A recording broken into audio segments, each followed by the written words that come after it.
Vamos a viajar a un tiempo de héroes, de horas raudales y de fortalezas legendarias. Nos vamos directos a la Edad del Bronce para descubrir los secretos de una de las civilizaciones más alucinantes de la antigua Grecia, los micénicos.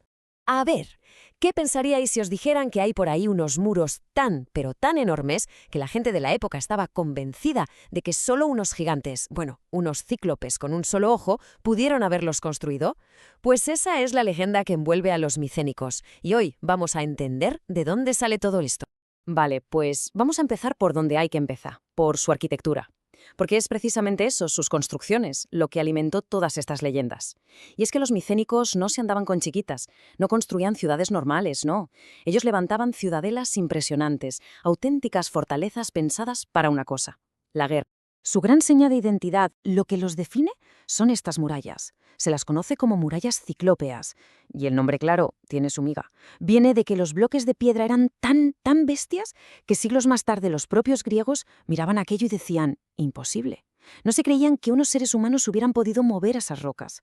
Así que llegaron a la conclusión de que solo los cíclopes, esos gigantes de la mitología, podían haber hecho algo así. Para que nos hagamos una idea de la escala, estamos hablando de muros que podían llegar a tener 8 metros de grosor. ¡8 metros! Es una barbaridad.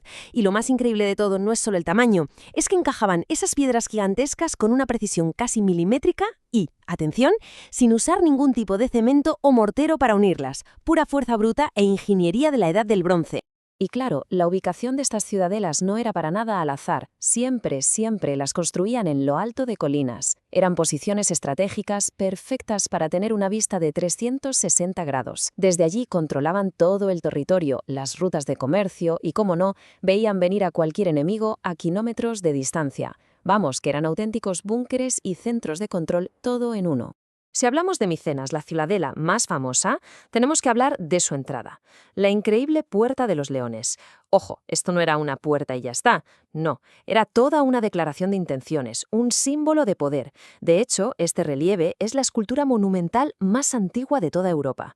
El mensaje para cualquiera que llegara era cristalino: cuidado, aquí manda un rey muy poderoso y no entra cualquiera. Muy bien, ya hemos cruzado las murallas. ¿Y ahora? ¿A dónde vamos? Pues al mismísimo centro de todo, al núcleo del poder. Si las murallas eran como el escudo de la ciudad, el palacio era sin duda su corazón. Y dentro de ese palacio, la sala más importante, la joya de la corona, tenía un nombre propio: el Megarón. Pensad en el Megarón como el cerebro de todo el reino. Era el lugar donde el rey recibía a gente importante, donde se celebraban los grandes banquetes, donde se hacían las ceremonias religiosas. Todo, absolutamente todo el poder pasaba por esa sala. Además, el diseño estaba pensado para impresionar. Para llegar hasta el rey había que seguir un camino muy marcado. Primero se atravesaba un pórtico, una entrada con columnas. Después se pasaba a un vestíbulo, como una sala de espera. Y finalmente se llegaba a la sala principal, la sala del trono. Justo en el centro había un gran hogar circular para dar calor y luz, y a un lado, presidiéndolo todo, el trono del rey. Pero ojo, no pensemos que por ser guerreros sus palacios eran sitios lúgubres y oscuros. Para nada. Las paredes del Megarón estaban totalmente cubiertas de frescos, de pinturas murales, con colores súper vivos.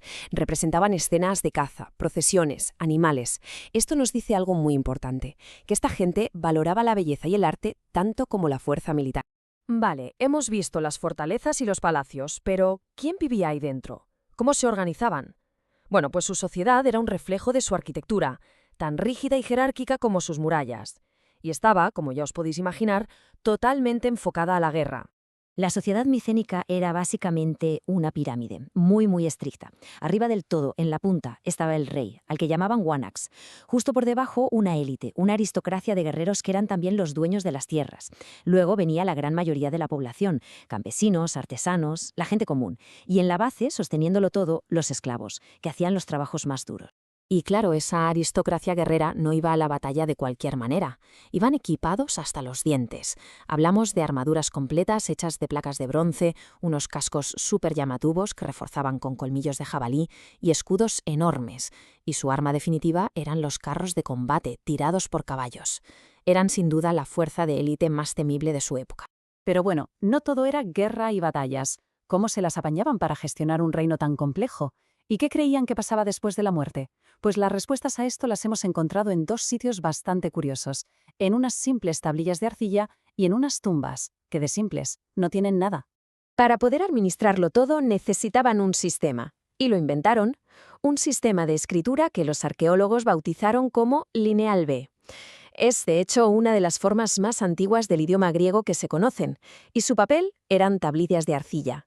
Escribían sobre el barro húmedo con un punzón y luego lo dejaban secar. Sencillo y eficaz. Pero aquí viene la parte más curiosa. ¿Para qué usaban la escritura? ¿Para escribir poemas épicos? ¿Para contar las hazañas de sus reyes? Pues no, ni un solo poema ni una leyenda. El lineal B era una herramienta 100% práctica. Lo que encontramos en las tablillas son inventarios, listas de productos, registros de impuestos. Vamos, que eran como las hojas de Excel de la Edad del Bronce. Esto nos da una pista clave. Eran una sociedad súper organizada, una burocracia obsesionada con controlar hasta el último grano de trigo. Vale, su escritura era muy práctica, pero sus tumbas eran todo lo contrario, absolutamente espectaculares. Para la élite, para los reyes y los nobles, construían los tolos. ¿Y qué es un tolos?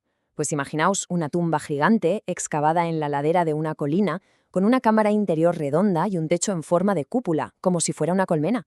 Una pasada de ingeniería. Y claro, dentro de estas tumbas el despliegue era increíble. A los difuntos de la élite los enterraban con tesoros alucinantes. Les ponían máscaras funerarias hechas de oro macizo directamente sobre la cara y los rodeaban de joyas, de copas, de armas con decoraciones de lujo, todo lo que pudieran necesitar y más para su viaje al más allá. Y con todo este poder, esta riqueza, esta organización, llegamos al gran enigma. Porque esta civilización que parecía indestructible, de repente se vino abajo, desapareció. La pregunta es obvia. ¿Cómo es posible? Pues el final fue sorprendentemente rápido. Todo empezó sobre el 1250 a.C., cuando se notan los primeros signos de que algo no va bien. Unos 50 años más tarde, ¡boom!, casi todas las grandes ciudadelas acaban destruidas, incendiadas y abandonadas. Y para el año 1100 ya no queda nada.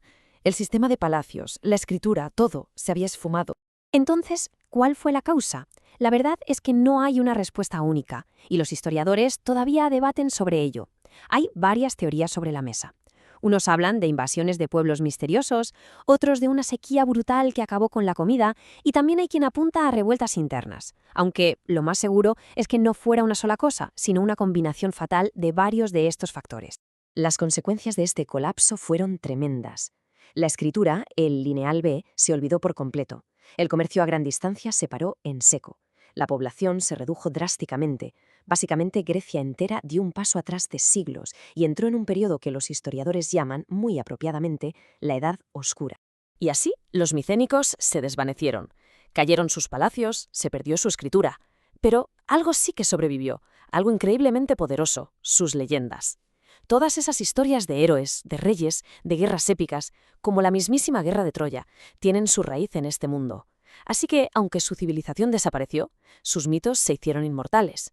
Y la pregunta que queda en el aire es, ¿qué otras grandes historias que todos conocemos pudieron nacer aquí?